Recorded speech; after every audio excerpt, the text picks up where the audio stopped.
Barrister Asaduzzaman Fuad একটু জানতে চাই মব জাস্টিস হয় কি করে? একটা বিষয় হচ্ছে আমি ঠিক বুঝতে পারছি না আপনারা এই ঘটনাগুলোতে এত আশ্চর্য হচ্ছেন কেন।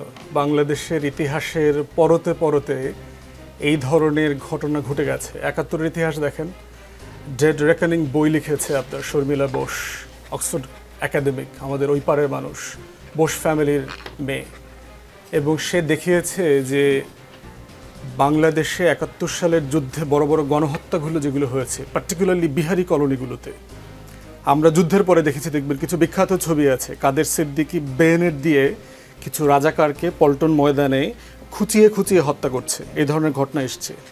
আপনার রিসেন্ট মেমোরিতে দেখেন, লাস্ট বিএনপি সরকার যখন বিদায় নেয় ২৮ অক্টোবর ২০০৬, ২১ অথবা ২৮ জনকে কিভাবে সাপ পিটিয়ে মারবার মতো রাস্তায় লগি বৈঠা দিয়ে মারা হয়েছে। 7 মার্ডারের কথা জানি আমরা। তো এই ধরনের ঘটনাগুলো রিসেন্ট আমলে জুলাই আগস্টে কি হয়েছে, আমার মনে হয় যে গোড়ায় ফিরে যাওয়া দরকার ইস্যুটাতে। সমস্যাটা কোথায়? ঘোষণাপত্রে কেমন বাংলাদেশের আকাঙ্ক্ষার কথা বলা হয়েছিল, বলা হয়েছিল রিপাবলিক একটা তৈরি করব, আমরা স্বাধীন রিপাবলিক, জনগণের রাষ্ট্র করব।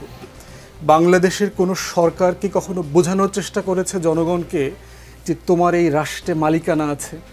আমার দেশের কৃষক, আমার দেশের মজুর, আমার দেশের জেলে, আমার দেশের বস্তির মানুষ, অশিক্ষিত মানুষ, সে কি বোঝে যে এই বাংলাদেশের কেকের একটা অংশের মালিক সে? কেউ তো বোঝায় নাই। না বোঝানোর কারণে যেটা হয়েছে যে বাংলাদেশ রাষ্ট্রটা তো রিপাবলিক হয়ে ওঠে নাই। এখানে সম্পর্কটা রাজনৈতিক দলের সাথে এখনও রাজা প্রজার সম্পর্ক। এখনও দেখবেন রাজনৈতিক নেতাকর্মী নাই, কর্মচারী আছে, চাকর বাকর আছে। ভোট বিক্রি হয় এই সময়টাতে ৫০০ টাকায়, ১০০০ টাকায়, ফুসপানি, বিড়ি, সিগারেট, পান, অটোর ভাড়া দিতে হয়। আমি যেহেতু বাংলাদেশে বিভিন্ন জেলাতে সফর করি, আমি নির্বাচিত প্রতিনিধিদেরকে জিজ্ঞেস করেছি যে আপনারা যদি শুধু জানিয়ে দেন যে আপনি নির্বাচনে দাঁড়াচ্ছেন, কাউকে টাকা দেবেন না, কাউকে অটো পাঠাবেন না, কোনো খরচ করবেন না, ফুসপানি খাওয়াবেন না, নিজ দায়িত্বে পকেটের টাকা খরচ করে কতজন মানুষ আপনার এলাকায় ভোট দিতে আসবে? অধিকাংশ লোক বলেছে যে ৫ থেকে ৭% বেশি লোক আসবে না। শহর অঞ্চলগুলোতে হয়তো, ঢাকা সিটিতে হয়তো এটা ২০% হবে। তাহলে ৫০ বছরে আমার ৩টা প্রজন্ম চলে গেছে। আপনি কি এই প্রজন্মকে এখনও নাগরিক বানাইতে পারলেন না? রিপাবলিক মানে কি ছিল? যে আপনি স্বাধীনতার ঘোষণাপত্রে প্রতিজ্ঞা করেছিলেন যে রাষ্ট্রটা কিভাবে চলবে, সাম্য, মানবিক মর্যাদা, সামাজিক সুবিচারের কথা বলা ছিল, সেটা কোথায়?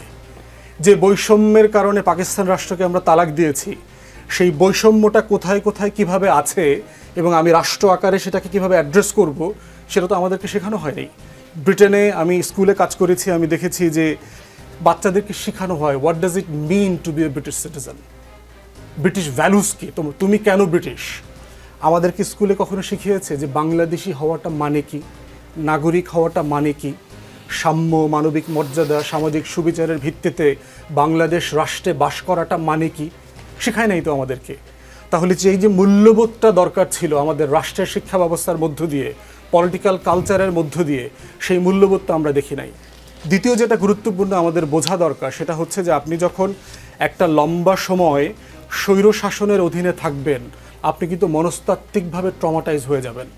আপনি যেহেতু নিউজ অ্যাঙ্কার, আপনি বুঝবেন যে নর্থ কোরিয়াতে দেখবেন যে নিউজ রিডার যে খবর পড়ে, তাকে কিন্তু কার্টুনের মতো লাগে। দেখবেন মানে প্রশংসা করতে করতে, মানে রাজার সামনে যা করছে। অথবা দেখবেন কিম জং উন যখন হেঁটে যাচ্ছে, যখন এই যে ফুল দিয়ে তাকে ওয়েলকাম করছে, আপনি বুঝতে পারবেন যে তারা কার্টুন হয়ে গেছে, কারণ তারা রোবট সোফিয়া হয়ে গেছে। এক একটা রাষ্ট্র এদেরকে দাসত্বে পরিণত করেছে।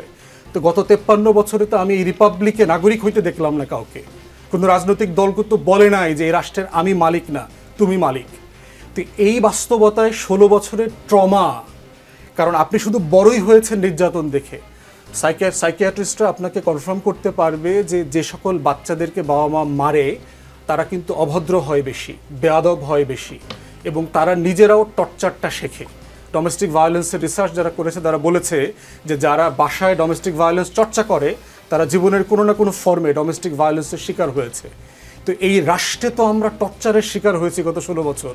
আমি কথা বলতে পারি নাই, আমি প্রতিবাদ করতে পারি নাই। থট পুলিশিং করা হয়েছে যে আমি চিন্তা করলে গুনাহ হয় কিনা, র্যাব চলে আসছে কিনা, বাসায় মেহমান আসছে টকটক করে, আপনি আটকে উঠছেন যে পুলিশ আসছে কিনা। আসলো, নিয়ে গেল, কোথায় নিবে, লাশ খুঁজে পাবেন, জানাজা হবে, দাফন হয়েছে। জি। So আমরা ট্রমার ভিতর দিয়ে যাচ্ছি।